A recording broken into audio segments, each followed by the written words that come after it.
My name is Sarah Brunet. I graduated in 2016. My name is James McMullin. I graduated in 2016. My name is Michael McInerny, and I graduated in 2017. Ooh. Ooh, yeah. Are we recording? Ready to go? Karaffa, you're ready, right? Yep. Okay, great. So I guess you guys just kind of want to talk amongst yourselves about how you found WLTL and how you decided to get involved with the station. Sure. Well, my sister did it. My sister did news. She did a couple other things, but WLTL had always been in my brainscape. I always knew that it existed, and it always just seemed like something really cool, like radio, and you get to be on the radio. It wasn't, I don't know, it just seemed so like unreal that you got to be on something that like anybody could listen to, anybody could like hear you. And I knew I wanted to be a part of it even before I got to LT. So I really made sure to be there and be present. So I interviewed my first semester of freshman year, and I got on the freshman show, which was a big get for me. Even though like a lot of my friends got like real shows, and I was a little jealous. But I remained friends with a few people on it, and it was a good time, and it certainly was my segue into WLTL. Yeah. You guys? Well, for me, radio is the family business. So kind of, my parents are like, hey, do you want to take this radio class? I guess they have a radio station. I'm like, sure. So my 8th grade going into freshman year summer, I took the class, and I'm like, wow, this is really fun. Wow, I didn't do any of my projects. Wow, they're all due tomorrow, and I need to do 30 of them. But that's when I realized I could churn out production pretty quickly. I think I inherited that from my dad, both the putting things off to the last minute and the production work. But yeah, so it was a lot of fun. I met a lot of fun people through that class, and then I'm like, you know what? Everybody's been scaring me about, applying for the radio station as a freshman, but I'm just gonna go and I'm gonna do it. And man, I remember, I'm almost positive Rundle and Kip were in my interview. I don't remember who the third person was, but they were so intimidating.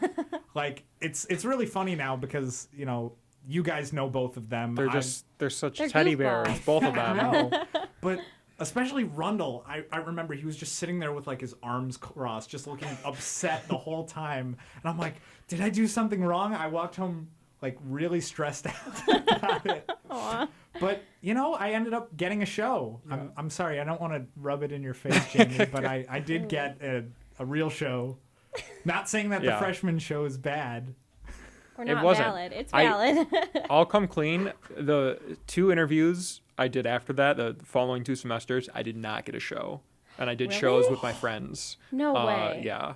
I did not know make that. I didn't know that either. Yeah. Secret's coming out. I don't know Wow. why, because all the managers who like interviewed me, they all talked like they really like me. But I didn't make shows. Yeah, I'm everyone's sorry. really nice at WLTL anyway. That's really upsetting, but actually. yeah, the interviews were always so intimidating. I know, and that You guys. I try to like. Not that bad. Sometimes underclassmen, when they're first doing WLTL, they talk to me and they're like, "Oh, is it scary? Is that?" I'm like, "Yeah, but as long as you don't just like freak out during the interview, you have a pretty good shot." Yeah. But yeah, going back on the subject of me, I got a show, and then I just kind of stuck with WLTL until I graduated. Yeah. And apparently even a little bit after I graduated too. I keep coming back here for Rockathon and stuff. That's fun. So I remember my friend Talia Nelson, who also graduated in 2016. Her partner that she was gonna like audition with, try out with, like couldn't come to school that week for whatever reason. And so the last day of tryouts, it was like a Thursday, she handed me a packet and was like, "You owe me this favor, like you're gonna try out." And I was like, okay. I didn't know anything about WLTL. I actually didn't even know we had a radio station, which is like, how did I make it that far without knowing? I don't know. And I tried out, and it was terrifying at first, but everyone here is like very nice all the time. And it's a very like almost like casual environment, because like it was the last day. Everyone was tired. Like you could tell, like it was pretty fun. But yeah, so I auditioned, and somehow between the two of us, I don't remember like who was the one who like actually got on, but we got a show from like 8 to 10 on Wednesdays or something. So I'm sorry, Jamie, I got a real show. Yeah. It's okay. You don't have to rub it in, you two. I am, though. I am going to rub it in. Sorry. Just, like, surprising. I'm surprised. It's kind of upsetting. What are some of your best memories you have from being at the station? These could be, like, rockathon memories. Those I know always stick out to people. Stuff like that. Anything that you would tell someone if they asked you about the radio station? That's kind of hard because so I just feel like I've had so many memories here. And that's kind of a cheesy answer, but it's true. I mean, obviously, Rockathon is always fun. I remember when we played Night Crawlers. I still don't understand what that is. You just get in, what is it? Sleeping bags. You get in a sleeping bag and you roll around on the ground. It's gross. Yeah. That's like, ugh. So, okay. Yeah, but we did it on Rockathon. Yeah. It was great. I kind of hurt my face. We all Somebody won. sat on me, like on my head. Was it whoosh? I don't think so. I don't think. I'm really happy. Oh, speaking of that, I gotta mention when Whoosh and Dennis broke the wall in production. Oh, that was a horrible time. That's not a good memory. It was. That was awful. That was horrible for me. I was the one who had to tell Mr. Thomas. I was like, Yeah, it was kind of funny. It was the perfect storm. So, it was in production A, right? That's production A. Yeah. We had a sub that day. It was a sub who didn't know anything about radio. Yeah, he literally just sat down on the couch and was just like there for the whole period. I think he was like an English sub who just took this job because like he was like, I need I think there's like some crossover and stuff. Anyway, so it was about a phone charger. Oh my god. Like, somebody took someone's phone charger and then the next thing we knew, they were tussling. And then a hole ended up in the wall. Yeah. I don't know who pushed who, but somebody got shoved so hard. There was like a dent the size of their body in the wall. It was horrible. Yeah. It wasn't funny. Oh, I thought it was fun. I did not think it was fun. It was kind of fun. I didn't have to deal with it. I did. So you did. Oh, that's rude. I think one of my favorite memories was we were doing specialty shows and we were trying to figure out some ideas before tryouts came up. And one idea I had that I was really passionate about was like a dating advice show run by me and Sarah as the resident lovebirds, the experts on love. So I really thought people would enjoy that. Sarah was really against the idea. Really did not want to do actually. it. That's why it would have been such a good show. Yeah. No. But Bono latched onto it along with Dennis Sopik, Matt Bonostelli, and Bono came up with the idea of turning it into a dating, like a couples newlywed show. So what they did was they created a show called Thursday Night Game Night, and once a month there was a different game show they did, and the first one was the newlywed show.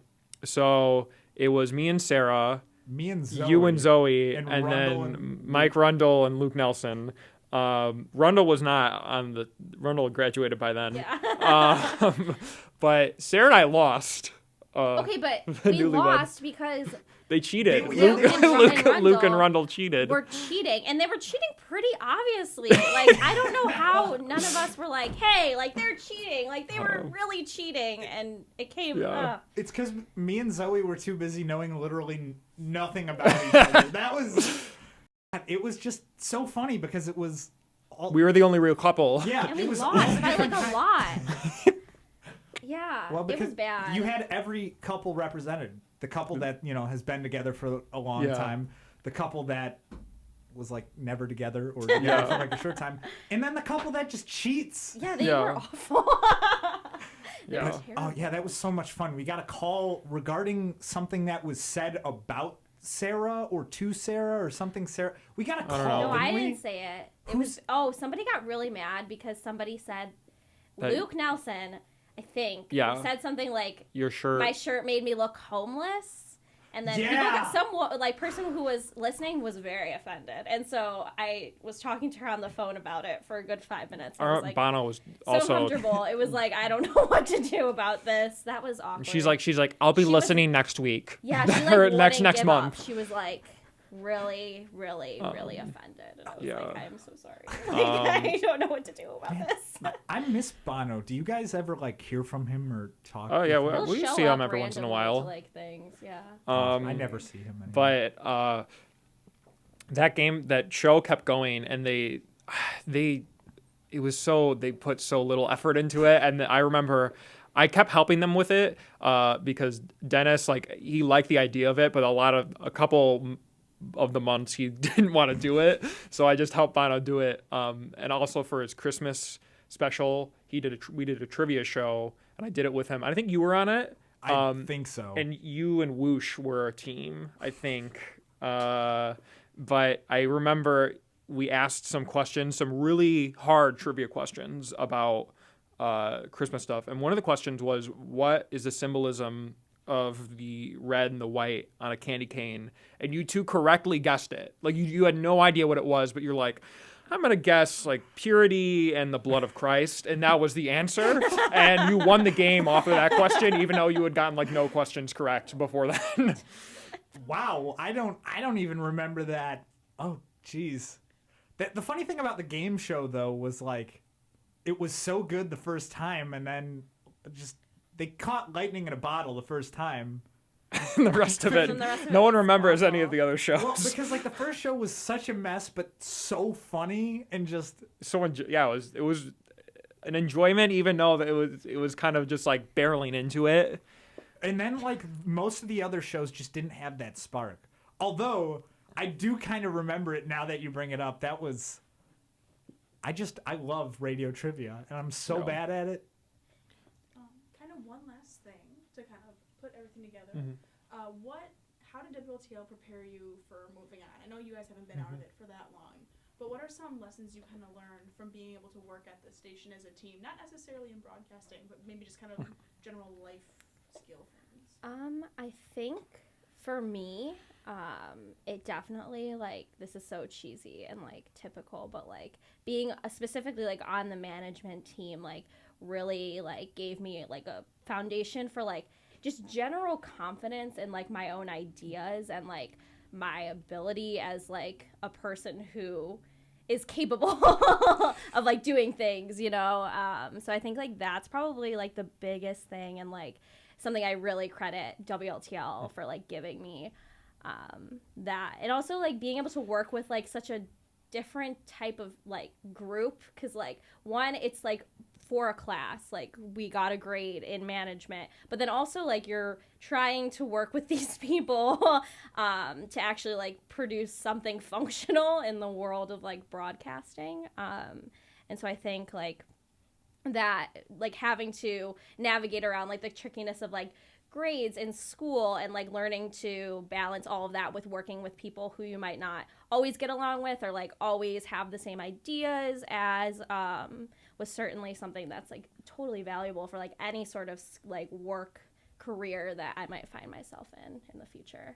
Yeah, the two things that really stuck out are confidence. I really feel like just being a manager and being on radio too, but really like being a manager just gave me such like, so you just feel like you're like, oh, so cool. Like WLTL cool. is the coolest part of LT, and I'm one of the people who runs it. Like that gave me such a sense of credibility that I don't think I had before. And I really, it really helped me go on to do more things within LT that really made me feel a very strong sense of confidence about myself. And the other thing is, I think it just doing meetings and running with Robert's Rules of Order. People have very strong opinions, especially at WLTL, about what they want to be done and what we want to spend our time on. Yeah. And I think it kind of helps you learn that, you know, maybe you're not always going to get what you want done. You might have to compromise with other people. But I think working along with other people to kind of do your ideas together or help somebody else on their ideas, making compromises, just general adult skills that you need to just coexist with other people. I think WLTL really helped with that, especially just being a manager. And I think we all took it, most of us at least, took it really seriously and really wanted the station to do well. And I think we all put the time into it. And I think it was one of the first times I got to really feel like I put meaningful work into something that was really special that not a lot of other people got to do. And I'm very thankful for that. Yeah, I agree with you guys so much with everything you said, but especially that last point you brought up, Jamie. Like, thinking back at it, I'm surprised how much we were trusted with some of the stuff we did. Oh, for sure. Because, like, Rockathon, it was, you know, teenage kids walking around to local businesses asking for money. Yeah. Like, that could have been a train wreck. The way you put that, wow. Yeah. Like, yeah, Yeah, that's just true. the bare minimum of a description right there. But, like, yeah, I mean, some of the work that happens at WLTL is incredibly professional, both on and off the air. Sometimes it isn't, but yeah, it's kind of incredible just, you know, the things that teenagers can do if, you know, given a chance to run a radio station or to run a fundraiser and stuff like that.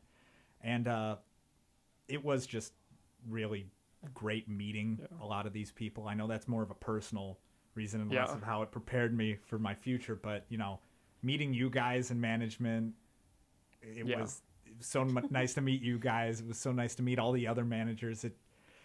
You just felt very close-knit because it was like an exclusive group and stuff like that.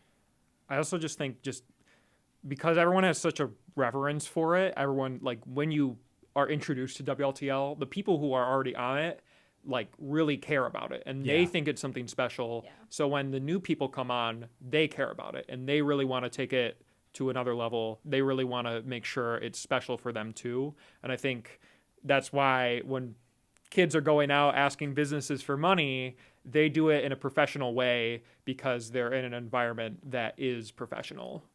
There's fun, but it's also people take it seriously. We mean business here at WLTL.